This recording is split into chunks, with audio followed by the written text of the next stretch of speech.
Then another sutta, 3.5.44.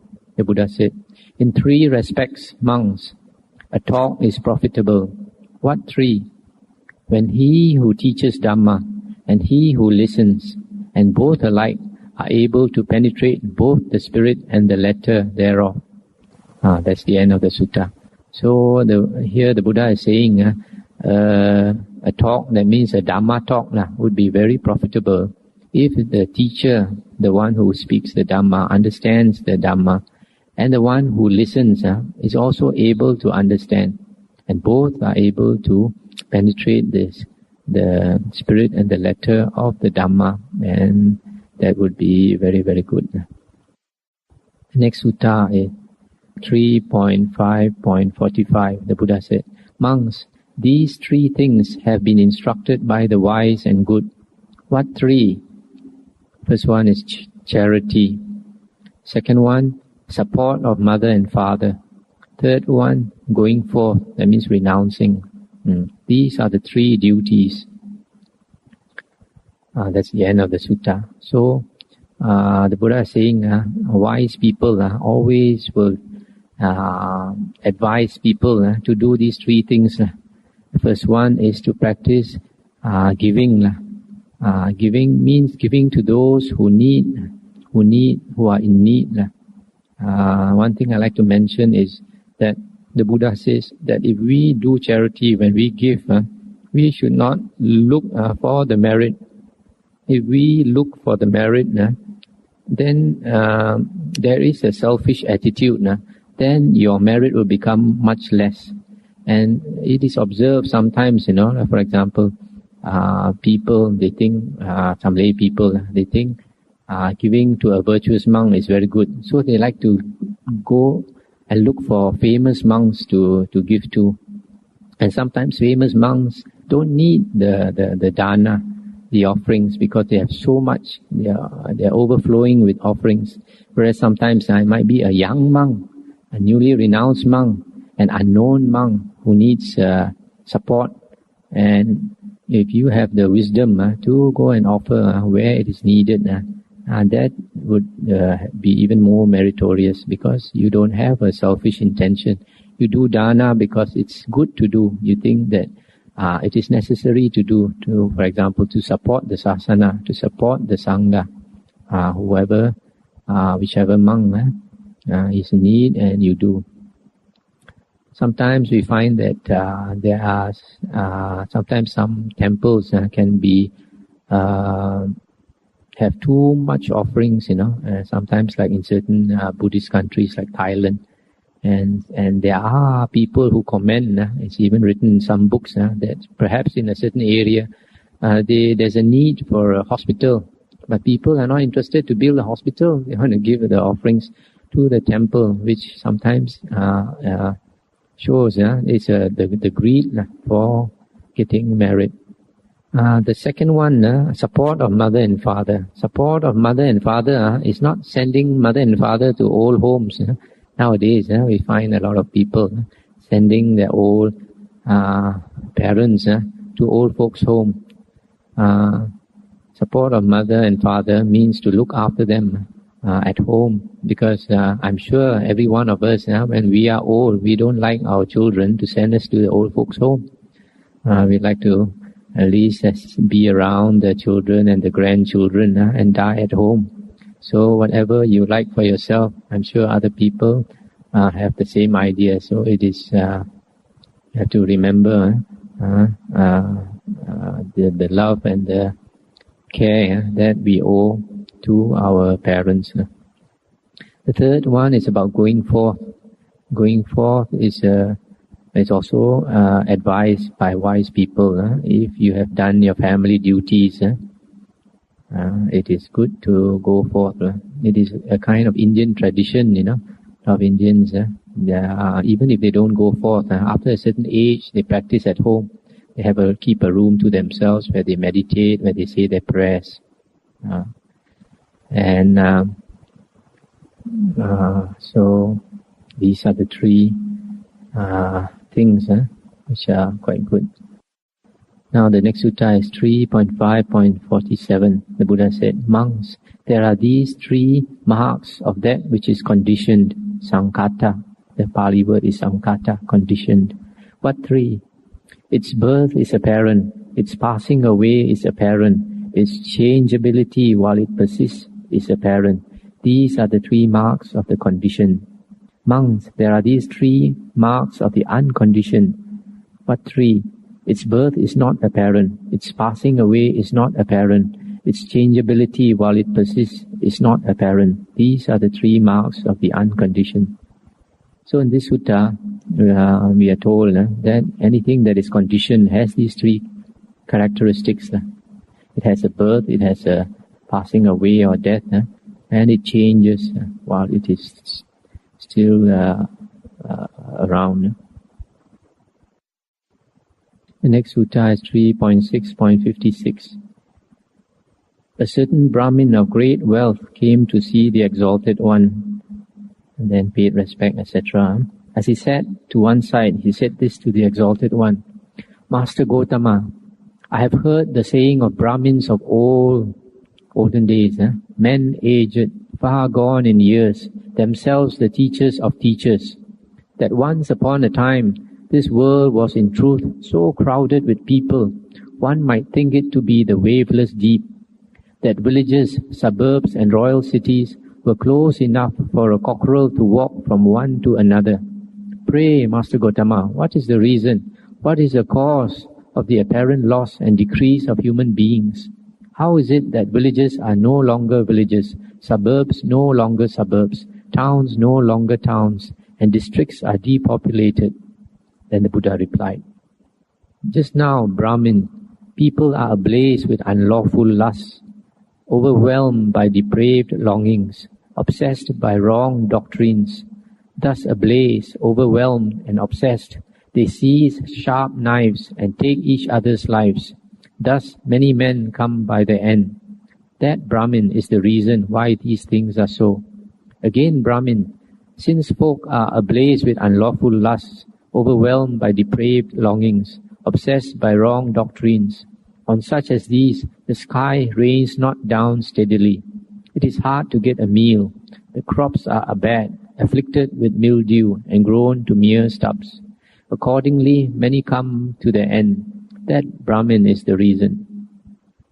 Again, Brahmin, since folk are ablaze with unlawful lusts, etc., obsessed by wrong doctrines, on such miscreants, the yakas lose non-human monsters.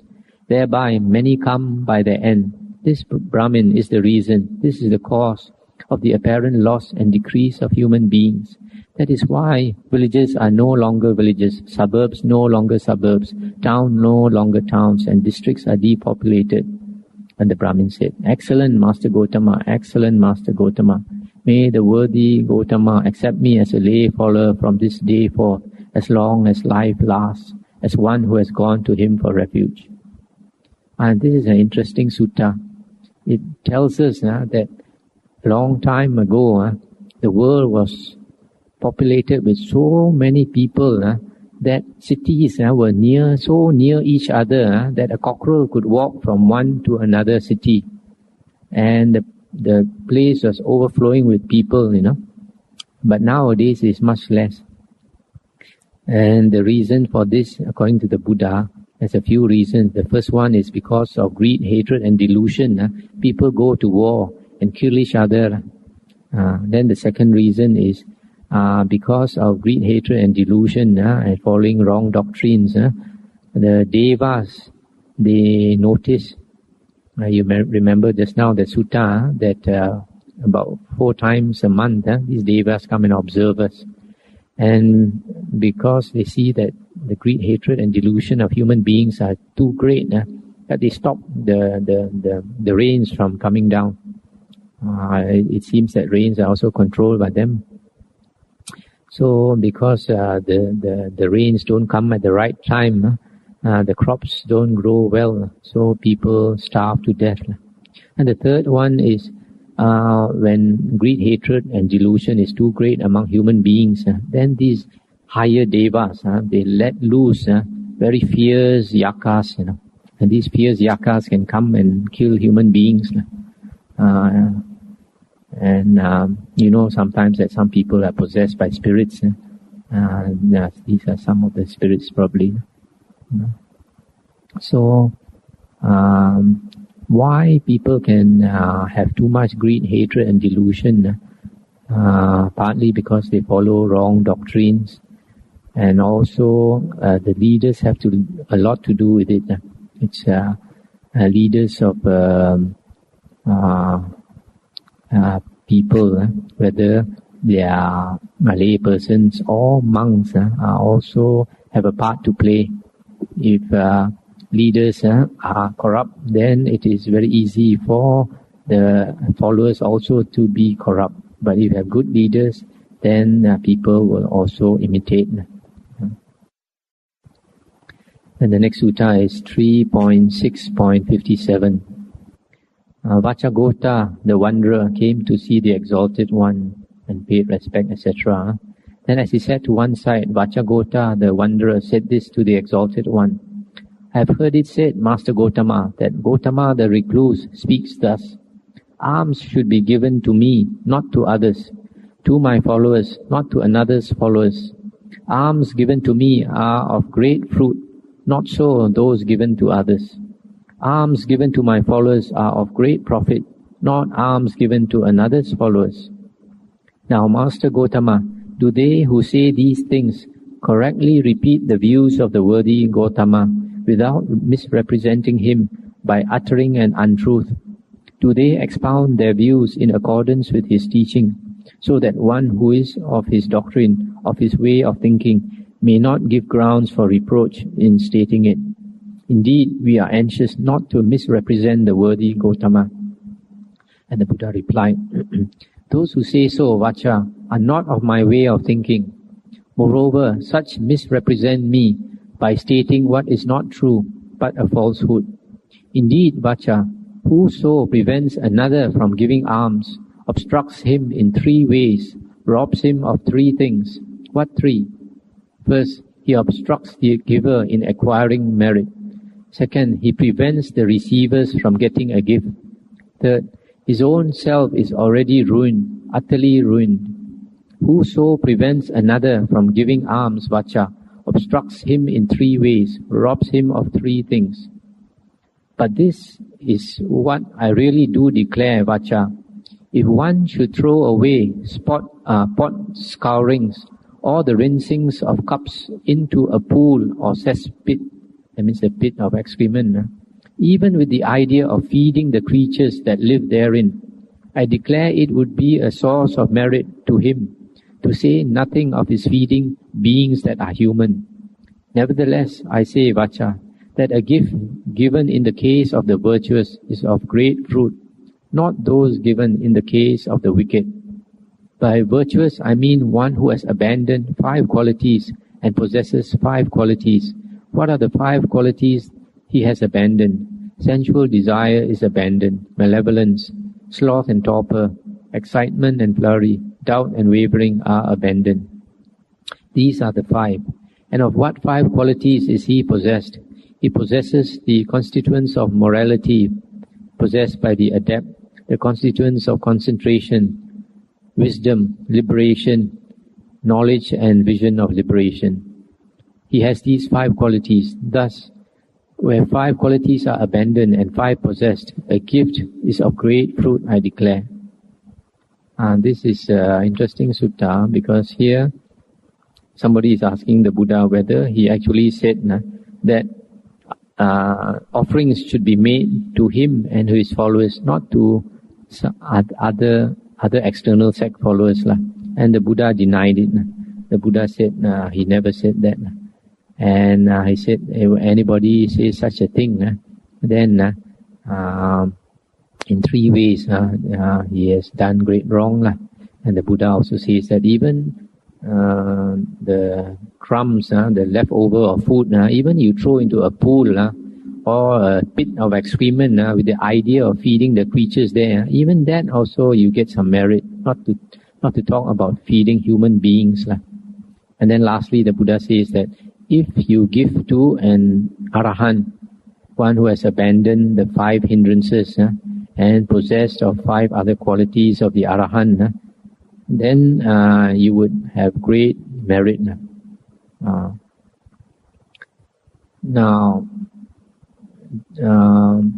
one thing I like to remark here is that one of the wrong livelihoods, for one of the wrong ways of livelihood for a monk is to belittle another monk personally, and to talk bad and about another monk and discourage lay people from making offerings to another monk. That is very bad, because here you can see that the Buddha is saying even those external sect people, even that also he does not say that you should not make offerings to them. Even external sect people, even with wrong views. And the Buddha, in fact, there's one sutta where the followers of a Jain sect, I think, Nikantas, after they left the Nikantas and came to follow the Buddha still advised them to continue giving to those Nikantas, those Jains, monks.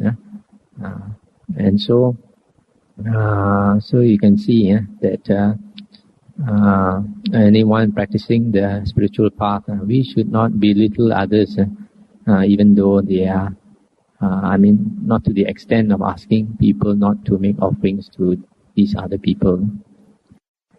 Then 3.6.58. Now, Tikana, the Brahmin, came to visit the Exalted One. On coming to him, he greeted him, paid respect, etc. Then he sat to one side, and the Brahmin sang the praises of those Brahmins who possess the threefold knowledge, which is in Pali is Te Vija. Then the Exalted One said, the Buddha said, yes, Brahmin, they have the threefold knowledge, those Brahmins. They have it as you say. But tell me how Brahmins describe Brahmins who have the threefold knowledge. And Tikana said, in this case, Master Gotama, a Brahmin is well born on both sides, of pure descent from mother and father, as far back as 7 generations, unsmirched, without reproach in respect of birth.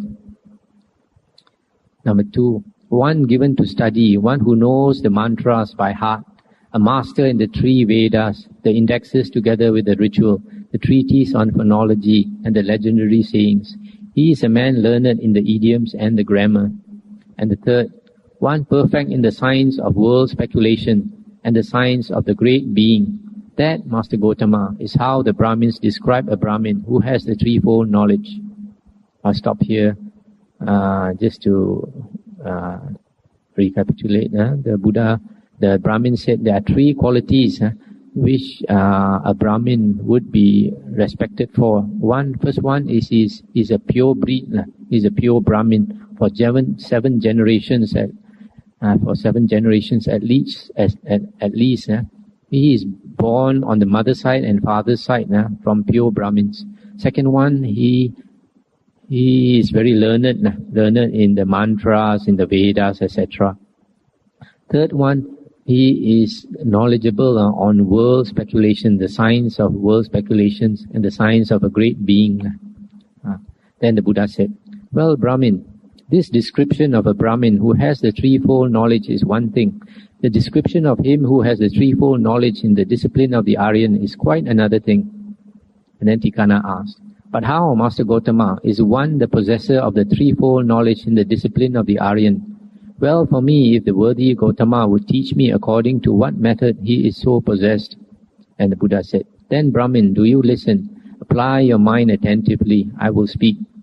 Very well, Master, replied Tikana the Brahmin to the Exalted One. And the Exalted One said, herein a monk, aloof from sensuality, aloof from evil states, enters on the first jhana, which is accompanied by thought directed and sustained, born of solitude, delightful and pleasurable, and abides therein.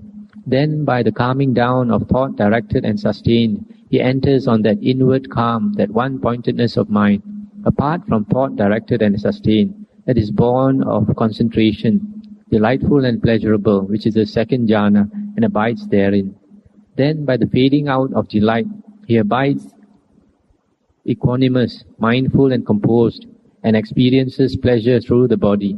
Having entered on the third jhana, which the Aryans described in these terms, He is equanimous and mindful. He who is equanimous and mindful dwells happily. He abides therein.